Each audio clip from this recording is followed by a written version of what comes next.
Hello everyone, 9th class से 10th class में आ गए। यदि 9th क्लास कोई बच्चा ऐसा है जिसने अच्छे से नहीं पढ़ा है तो कोई बात नहीं यार, 10th क्लास अच्छे से पढ़ो और अच्छे नंबर लाओ। तो यहाँ पे हम देखेंगे पहला चैप्टर है हमारा क्लास 10th के मैथ का पहला चैप्टर है हमारा वास्तविक संख्या में। हम पहले पढ़ेंगे यूक्लिड विभाजन प्रमेयिका और यूक्लिड विभाजन एल्गोरिथम। इन दोनों में कॉमन हमें देखने को मिलता है यूक्लिड का विभाजन। तो इसमें हम देखेंगे पहले यूक्लिड विभाजन प्रमेयिका। यूक्लिड विभाजन प्रमेयिका है क्या, इसमें हम देखेंगे दो धनात्मक पूर्णांक a और b दिए रहने पर ऐसी अद्वितीय पूर्ण संख्याएं q और r विद्यमान है कि a बराबर bq प्लस r, जहां 0 से बड़ा या बराबर r है और r से बड़ा है b। तो ऐसा कुछ यदि अभी तक समझ नहीं आया तो कोई बात नहीं यार, देखेंगे हम यूक्लिड के विभाजन करना तो हम बचपन से सीखते हुए आ रहे हैं। जैसे हम देखते हैं यदि हम 7 को 2 से भाग देते हैं, विभाजन करना यानी कि भाग देना। यदि हम 7 में 2 से भाग देते हैं तो कितनी बार जाएगा, 3 बार, आगे कितना 6 और 1 बचेगा। तो यहाँ पर हम देखेंगे ये जो स्टेटमेंट है, पहले हम देख लेते हैं प्रमेयिका। प्रमेयिका होता क्या है, यह एक सिद्ध किया हुआ कथन है जिसका हम उपयोग करते हैं किसी और कथन को सिद्ध करने के लिए। जैसे यदि हम लिखें 2 + 2 बराबर कितना होता है, 4। इसको हम इस तरीके से भी लिख सकते हैं कि 2 बराबर 4 - 2, तब भी तो बराबर है 2 के बराबर। इसको हम लिख सकते हैं जैसे 2 + 2 बराबर 4, यानी कि इधर भी 4 है इधर भी 4 है, दोनों बराबर की इस साइड और उस साइड बराबर है। उसी प्रकार से इसी स्टेटमेंट के अनुसार हम एक स्टेटमेंट और बनाते हैं, जैसे 2 बराबर 4 - 2। यहाँ पर भी तो 2 और यहाँ पे 4 में से जब 2 घटेगा तो 2 आएगा, तो यानी कि दोनों साइड बराबर के बराबर हैं। तो यही प्रमेयिका का मतलब है कि एक सिद्ध किया हुआ कथन है जिसका उपयोग हम किसी और कथन को सिद्ध करने के लिए करते हैं।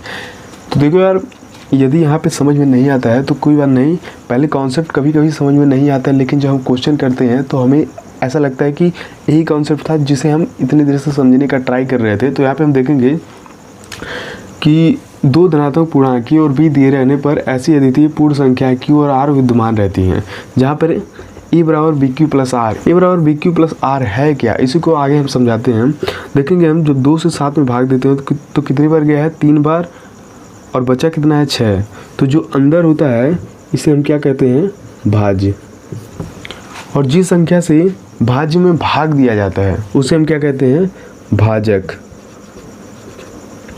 और जितनी बार भाग देते हैं वो जो संख्या आता है उसे हम क्या कहते हैं, भागफल। और जो नीचे बचता है उसे हम क्या कहते हैं, शेषफल। तो इतना तो पता ही होगा, बचपन से सीखते हुए आ रहे हैं। तो इसी को हम एक लाइन के अनुसार लिखे, जैसे हम लिख देते हैं भाज्य बराबर भाजक गुणे भागफल धन शेषफल। यानी कि यदि हम इसको भाज्य को हम क्या दे देते हैं, a, और भाजक को b मान लेते हैं, और भागफल को q और शेषफल को r, तो ये स्टेटमेंट बन जा रहा है कि नहीं, a बराबर bq प्लस r। एक बात और, यहाँ पे हम देखते हैं कि जो हमारा b यानी क्या है, b हमारा क्या है, भाजक है। b हमारा क्या है, भाजक। हमेशा जो r होगा यानी कि शेषफल, जो r होगा शेषफल, वो हमेशा भाजक से छोटा होगा। कैसे, यहाँ पे देख रहे हैं जो भाजक हमारा है कितना है, 2, लेकिन शेषफल जो है वो कितना है, 1 है। यदि हम किसी भी संख्या से किसी भी संख्या में भाग देते हैं तो हमारा जो शेषफल आएगा या तो 0 आएगा या तो 0 से बड़ा होगा, लेकिन हमेशा क्या होगा, भाजक से छोटा होगा। जो शेषफल हमारा होगा हमेशा भाजक से छोटा होगा। 0 हो सकता है लेकिन जो भाजक होगा उससे अधिक नहीं होगा। तो उम्मीद करता हूँ इतना समझ में आ गया है। अब हम आगे यूक्लिड विभाजन प्रमेयिका से रिलेटेड क्वेश्चन करेंगे। यदि किसी बच्चे को अभी तक समझ में नहीं आया तो कोई बात नहीं यार, जब क्वेश्चन हम करेंगे तो आपको समझ में आ जाएगा कि यह जो प्रमेयिका है यह कहना क्या चाहता है। आगे हम इससे रिलेटेड एग्जाम्पल को देखते हैं, फिर आपका कॉन्सेप्ट क्लियर हो जाएगा। तो आगे हम यूक्लिड विभाजन प्रमेयिका से रिलेटेड क्वेश्चन करेंगे। तो हमारा उदाहरण नंबर 2 है, दर्शाइए कि प्रत्येक धनात्मक सम पूर्णांक 2q के रूप का होता है तथा प्रत्येक धनात्मक विषम पूर्णांक 2q + 1 के रूप का होता है। यानी कि जो धनात्मक सम पूर्णांक है वो 2q के रूप का होता है, और जो धनात्मक विषम पूर्णांक है वो 2q + 1 के रूप का होता है। तो इस टाइप का जब क्वेश्चन हमें देखने को मिलेगा तो हम लिखेंगे हल। लिखेंगे माना कोई धनात्मक पूर्णांक ए है। मान लेते हैं कि कोई धनात्मक पूर्णांक ए है तथा इसमें हम देखेंगे 2q+1 या 2q, यानी कि यदि हम 2q+0 लिख देते हैं तो ये हमारा a बराबर bq+r के रूप का दिख रहा है। इस रूप का ये दिख रहा है कि नहीं, तो इसी रूप का है। तो यहाँ पे हम देख लेते हैं कि b के स्थान पे कितना है 2, यानी कि जो हमारा भाजक है, भाजक यानी कि b है, वो कितना हो जाएगा 2 हो जाएगा।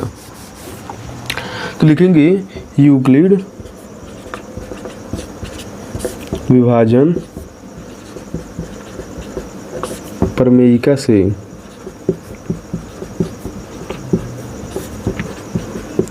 यूक्लिड विभाजन प्रमेयिका के द्वारा हम सवाल को हल कर रहे हैं। तो लिखेंगे यूक्लिड विभाजन प्रमेयिका से। तो यूक्लिड विभाजन प्रमेयिका हमारा क्या था, a बराबर bq+r। जो हमारा r था वो क्या था, 0 से बड़ा या बराबर था और b से छोटा था, यानी कि भाजक से छोटा था। तो यहाँ पे हम देखेंगे भाजक हमारा कितना है 2। तो यहाँ पर हम लिखेंगे a बराबर 2q प्लस r। तो r के संभव मान कितने हो सकते हैं, हमें पता है कि जो हमारा r यानी कि शेषफल है वो हमेशा भाजक से छोटा होगा। तो लिखेंगे r के संभव मान, r के संभव मान कितने होंगे, भाजक से छोटे होंगे। तो भाजक से छोटे कौन कौन सी संख्याएं आती हैं, 0 और 1। 2 से छोटी 0 और 1 दो संख्याएं आती हैं। तो हम लिखेंगे कि केस नंबर 1, जहाँ पे हम लिखेंगे r बराबर 0 रखने पर, r बराबर 0 रखने पर। तो इस समीकरण में पहले इस समीकरण को हम समीकरण नंबर 1 मान लेते हैं। इसमें हम r बराबर कितना रखेंगे, 0 रखेंगे। तो हमारा जो समीकरण बनेगा वो क्या बनेगा, a बराबर 2q+0।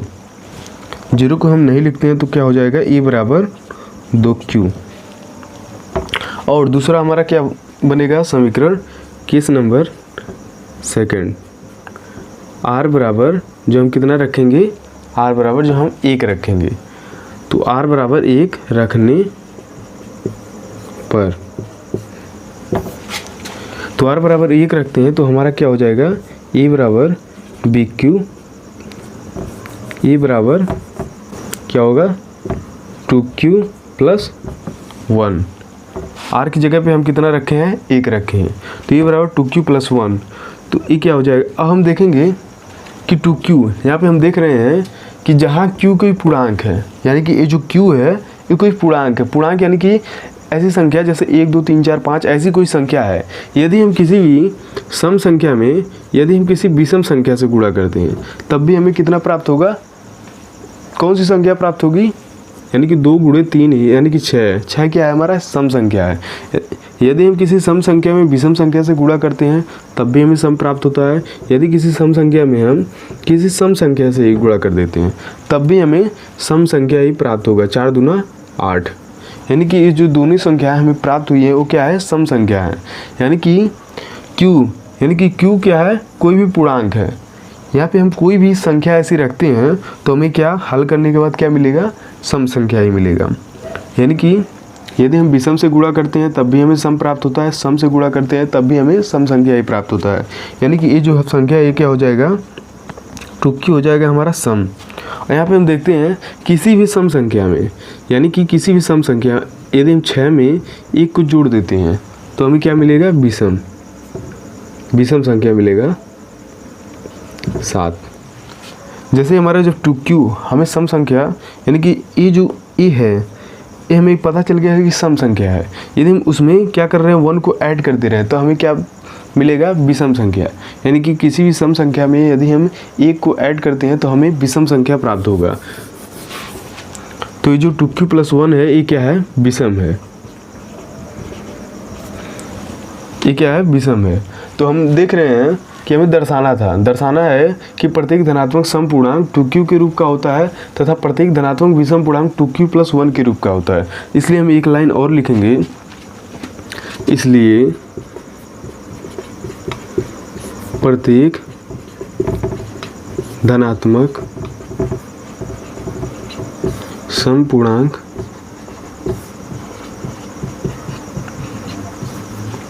टू क्यू के रूप का होता है तथा प्रत्येक धनात्मक विषम पूर्णांक 2q+1 के रूप का होता है। यानी कि कोई भी धनात्मक समपूर्णांक 2q के रूप का होता है तथा प्रत्येक धनात्मक विषम पूर्णांक 2q+1 के रूप का होता है। इस क्वेश्चन में हमें क्या करना था, दर्शाना था, तो हम दर्शा चुके हैं। इस तरीके से हमारा आ जाएगा आंसर। तो इसका आप स्क्रीनशॉट ले लीजिए। आगे हम नेक्स्ट क्वेश्चन करते हैं यूक्लिड विभाजन प्रमेयिका से रिलेटेड। तो यूक्लिड विभाजन प्रमेयिका से रिलेटेड एग्जाम्पल नंबर हमारा कितना है, उदाहरण नंबर 3 यूक्लिड विभाजन प्रमेयिका से रिलेटेड है। यह भी क्वेश्चन उसी टाइप है जिस टाइप का हमारा उदाहरण नंबर 2 था। तो इसमें हम देखेंगे, दर्शाइए कि एक धनात्मक विषम पूर्णांक 4q+1 या 4q+3 के रूप का होता है जहाँ q कोई पूर्णांक है। यानी कि कोई भी धनात्मक विषम पूर्णांक है वो 4q+1 के रूप का होगा या 4q+3 के रूप का होगा। तो यहाँ पे हम देखेंगे, लिखेंगे हम हल। इसको भी उसी तरीके से हम हल करेंगे। लिखेंगे माना कोई धनात्मक पूर्णांक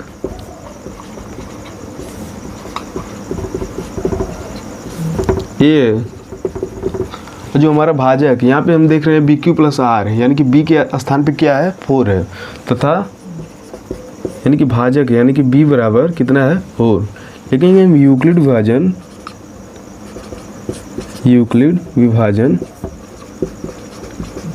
प्रमेयिका से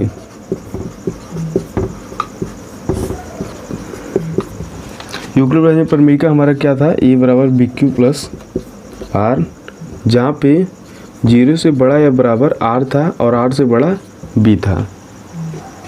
तो हमें B कितना है, हमारा 4 है। लिखेंगे A बराबर 4q+R। R के हम संभव मान कितना हो सकता है, 4 से छोटे होंगे। वो सभी संख्याएं जो 4 से छोटी हैं वो क्या होंगे, R के संभव मान होंगे। लिखेंगे R के संभव मान। तो कौन सी संख्या होंगी 4 से छोटी, पहला तो होगा 0, दूसरा होगा 1, 2 और 3। तो एक एक करके इन सारे मानों को हम स्टेप वाइज लिख देंगे। तो ये हमारा समीकरण नंबर 1 हो गया। समीकरण नंबर 1 में एक एक करके हम मानों को रखेंगे। तो हमारा केस नंबर फर्स्ट होगा R बराबर 0 रखने पर, R बराबर 0 रखेंगे तो हमें समीकरण कौन सा प्राप्त होगा, A बराबर 4q+0, यानी कि A बराबर 4q। 0 को हम लिखते नहीं हैं। और दूसरा हमारा केस होगा, केस नंबर दूसरा होगा हमारा R बराबर 1 रखने पर। R बराबर 1 रखेंगे तो हमें कौन सा समीकरण प्राप्त होगा, A बराबर 4q+1। आगे हम केस नंबर 3 में देखेंगे, R बराबर 2 रखने पर। जब हम R बराबर 2 रखेंगे तो हमें मिलेगा A बराबर 4q+2। केस नंबर चौथा हम देखते हैं, R बराबर 3 रखने पर, A बराबर 4q+3।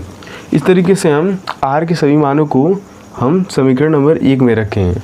तो आगे हम देखेंगे, तो ये भी पिछले वाले क्वेश्चन की ही तरह है, यानी कि 4q, यानी कि तो जो q है वो कोई पूर्णांक है, यानी कि q कोई पूर्णांक है, यानी कि 1 2 3 4 ऐसी कोई संख्या है। तो 4 क्या है, सम संख्या है। तो हमने पहले बताया है कि किसी सम संख्या में किसी सम संख्या में यदि हम सम से गुणा करते हैं तब भी हमें सम प्राप्त होगा, यदि विषम से गुणा करते हैं तब भी हमें सम प्राप्त होगा। यानी कि जो हमारा 4q है एक क्या हो जाएगा, सम हो जाएगा।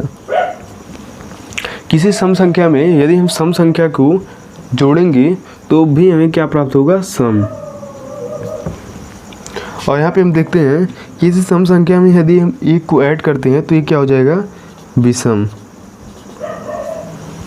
और यहाँ पे भी किसी सम संख्या में यदि हम किसी विषम संख्या को ऐड करेंगे तो हमें क्या प्राप्त होगा, विषम। तो हम देखते हैं, इसलिए आगे हम लिखेंगे, इसलिए a बराबर 4q व a बराबर 4q प्लस 2। यह क्या है, यानी कि जब किसी सम संख्या को हम 2 से विभाजित भी कर सकते हैं तो a बराबर 4q या a बराबर 4q प्लस 2, ये क्या है, 2 से विभाजित हैं, विभाजित हैं, इसलिए यह सम संख्या होंगी, इसलिए यह सम संख्याएं होंगी। तथा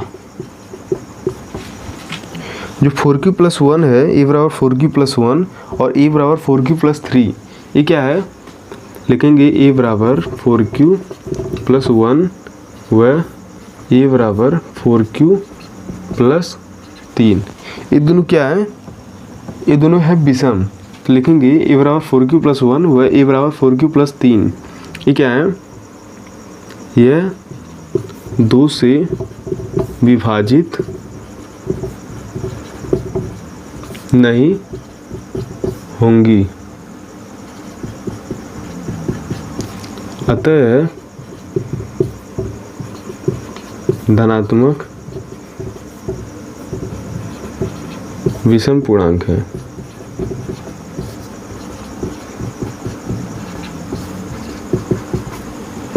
ये हमारा हो जाएगा आंसर।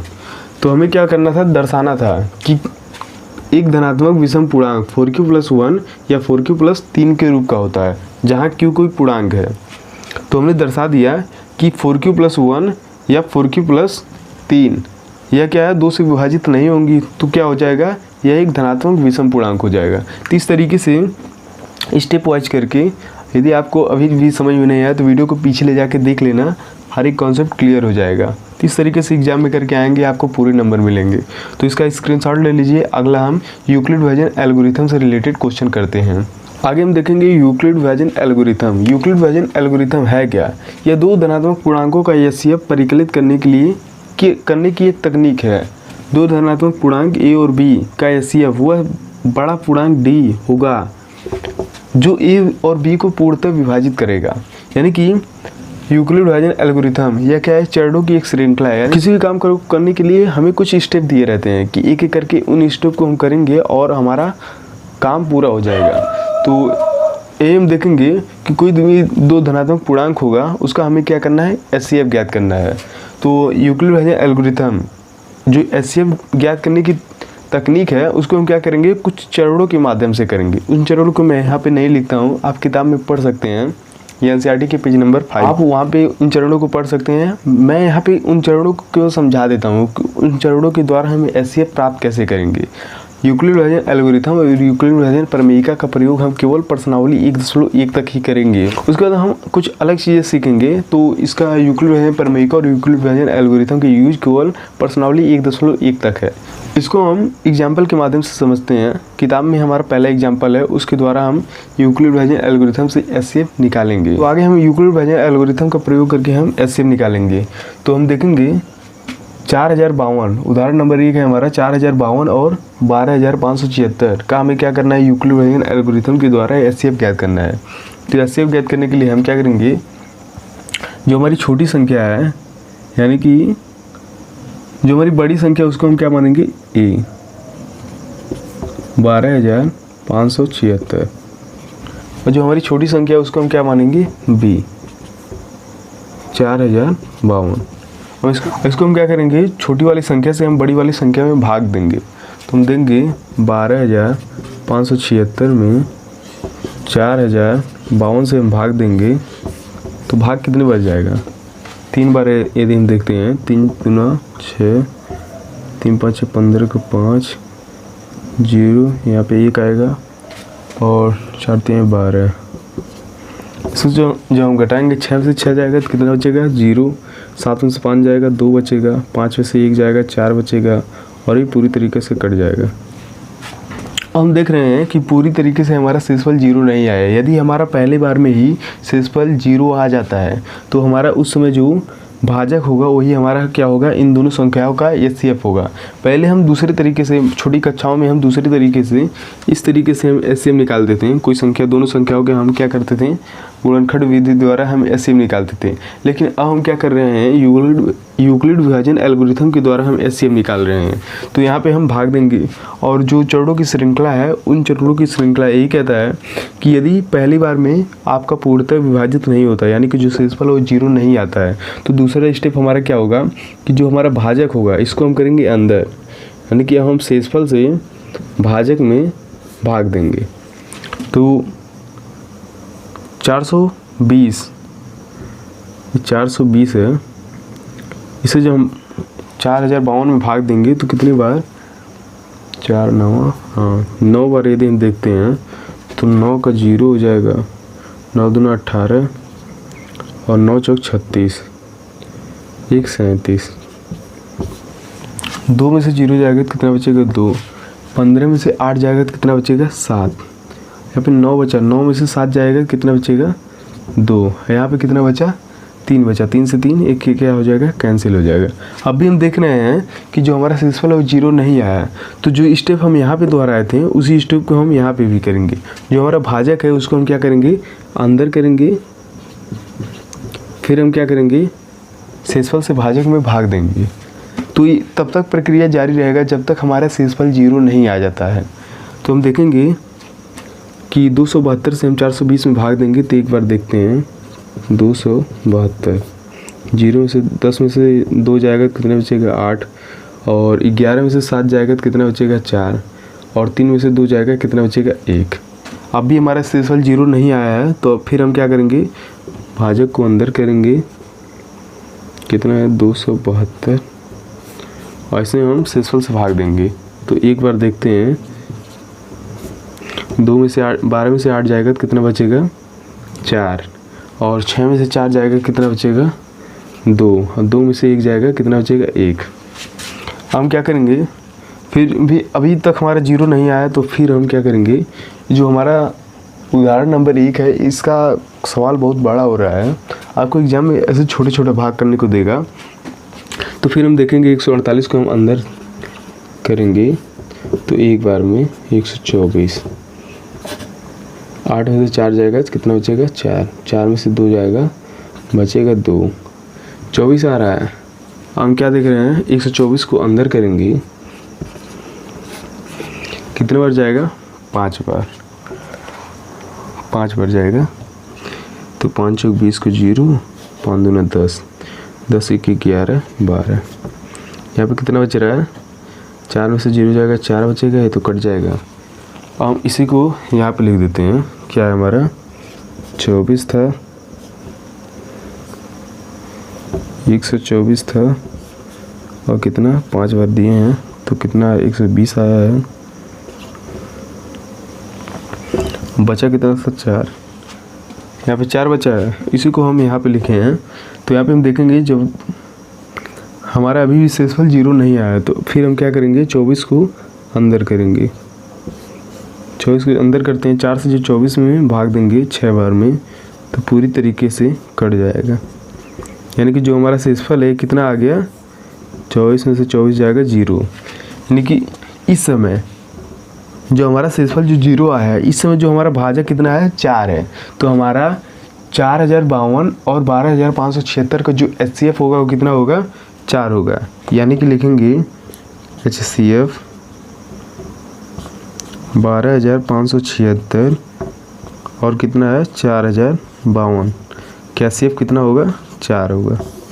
यदि 1 नंबर का क्वेश्चन पूछता है तो इस तरीके से, मतलब कि 1 नंबर का क्वेश्चन किस टाइप से, बहुविकल्पी टाइप से आएगा, तो वहाँ पे हम डायरेक्ट ऐसे भाग देके उस समय जो लास्ट में भाजक होगा उस समय जो भाजक होगा उसी को हम क्या मानेंगे, एचसीएफ मानेंगे। तो ये क्या करना है, जब पूरी तरीके से नहीं करता है तो उस समय जो भाजक होगा उसको हम क्या करेंगे, भाज बना देंगे और शेषफल से भाजक में भाग देंगे। तो इस तरीके से इन स्टेप को फॉलो करते हुए यही है यूक्लिड विभाजन एल्गोरिथम का चरण है कि एक बार में जब नहीं करता है तो फिर हम क्या करेंगे, भाजक को भाज बना देंगे और शेषफल से भाग देंगे। इस तरीके से कब तक भाग देंगे, जब तक हमारा पूरी तरीके से 0 नहीं आ जाता है। यदि आपको 3 या 4 नंबर में एक क्वेश्चन पूछा जाता है तो आपको क्या करना है, इन स्टेप को लिखना है। जैसे लिखेंगे हम ए बराबर BQ प्लस R के रूप में लिखना है।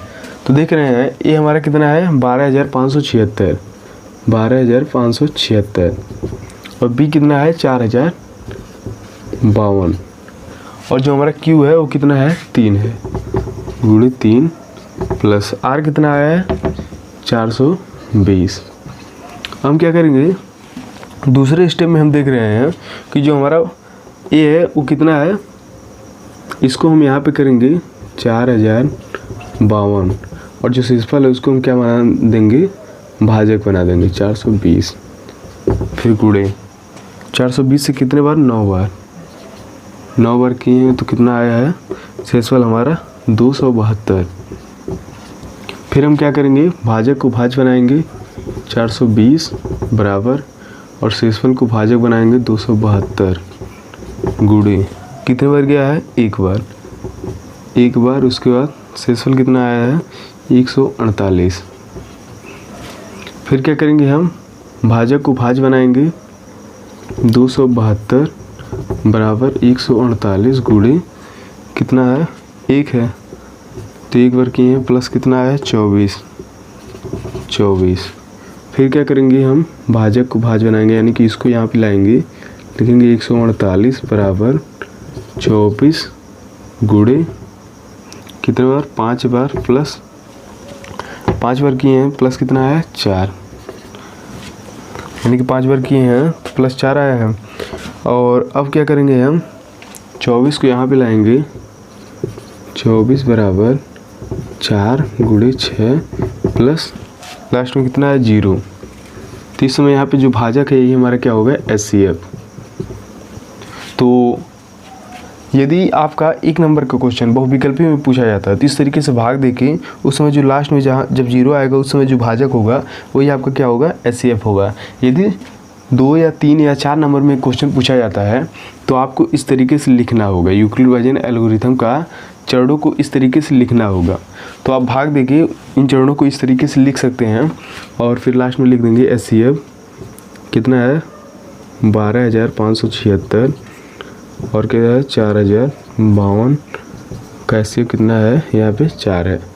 तो इस तरीके से आप लिख देंगे। यदि 4 नंबर 3 नंबर का क्वेश्चन पूछा जाएगा तो इस तरीके से लिखेंगे। यदि बहुविकल्पी में पूछा जाएगा तो भाग देके उस समय जो लास्ट में भाजक आएगा वही आपका क्या हो जाएगा, एचसीएफ। इस तरीके से लिख सकते हैं। तो उम्मीद करता हूँ समझ में आ गया होगा। तो ये क्वेश्चन जो था ये बहुत लेंथी था, तो आपको इतना बड़ा मतलब भाग करने को नहीं देगा, बहुत छोटे छोटे क्वेश्चन देंगे।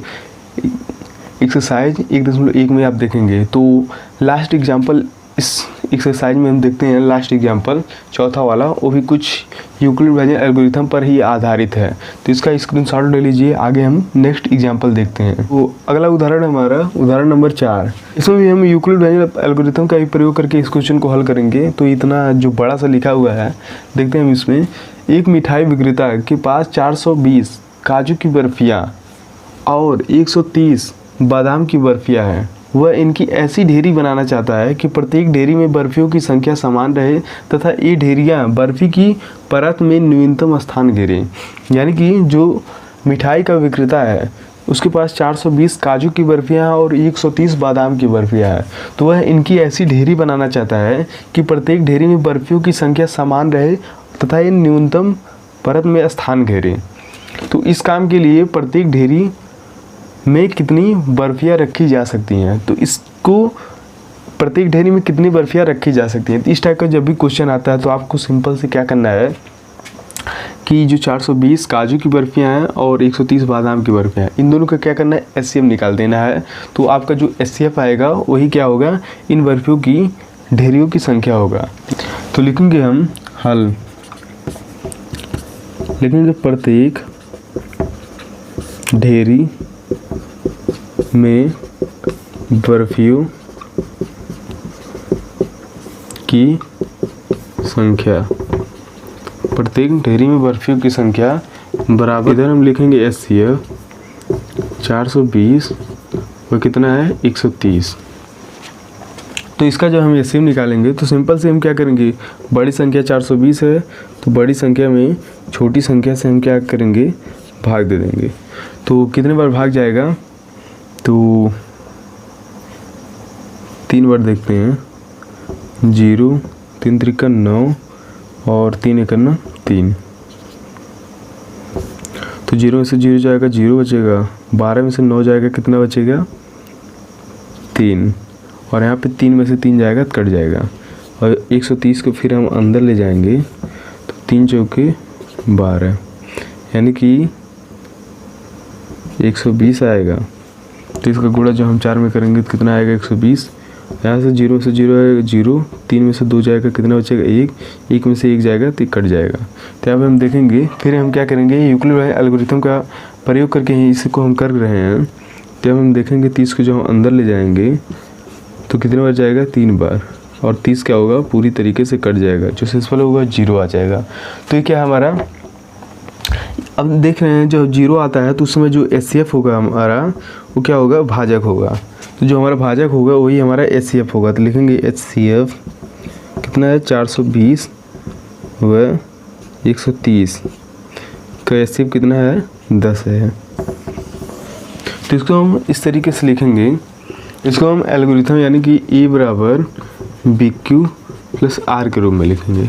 तो A कितना है, A है 420 और B कितना है 130, और कितने बार गुणा किए हैं, 3 बार गुणा किए हैं, तो कितना शेषफल हमें प्राप्त हुआ 30। फिर 130 को आगे ले जाएंगे, शेषफल को यहाँ पे लाएंगे, और कितने बार दिया है, भाग हमने 4 बार, प्लस कितना आया 10। फिर हम क्या करेंगे, 30 को आगे लाएंगे, 10 को यहाँ पे, और 3 बार दिए हैं, 3 बार, शेषफल कितना है 0। 30 में जो HCF आ रहा है वो हमारा कितना है, जो HCF आ रहा है वो 10 है। तो लिखेंगे HCF 420 व 130 कितना है 10। तो प्रत्येक ढेरी में बर्फियों की संख्या कितना होगा, लिखेंगे हम, अतः प्रत्येक ढेरी में बर्फियों की संख्या बराबर 10 होगा। ये हमारा क्या हो जाएगा, आंसर हो जाएगा। तो इस तरीके से कर सकते हैं, भाग देंगे, HCF आपको मिल जाएगा, और इसको क्या करेंगे, step wise Euclid division algorithm का जो स्टेप है उसके वाइज लिख देंगे। तो स्टेप वाइज इसे लिख देंगे, और HCF हमें कितना प्राप्त हुआ है 10। तो प्रत्येक ढेरी में बर्फियों की संख्या कितना होगा 10 होगा, यानी कि हम 10-10 की ढेरियाँ बनाते हैं तो ये प्रत्येक ढेरियों में बर्फियों की संख्या क्या हो जाएगा, बराबर हो जाएगा, और न्यूनतम स्थान भी गिरेगा। तो इस टाइप के जब भी क्वेश्चन आता है तो आप सिंपली इसका क्या करेंगे, HCF निकाल देंगे, कंफ्यूज नहीं होना है, डायरेक्ट HCF निकाल के हम अगला क्वेश्चन सॉल्व करेंगे। तो यदि वीडियो अच्छा लगा हो तो अपने दोस्तों के साथ इस वीडियो को शेयर कर दीजिएगा। तो फिर मिलते हैं अगले वीडियो में, वहाँ पे हम पर्सनली 1.1 के क्वेश्चनों को सॉल्व करेंगे और साथ साथ सारे कॉन्सेप्ट को क्लियर करेंगे। फिर मिलते हैं अगले वीडियो में, तब तक के लिए जय हिंद।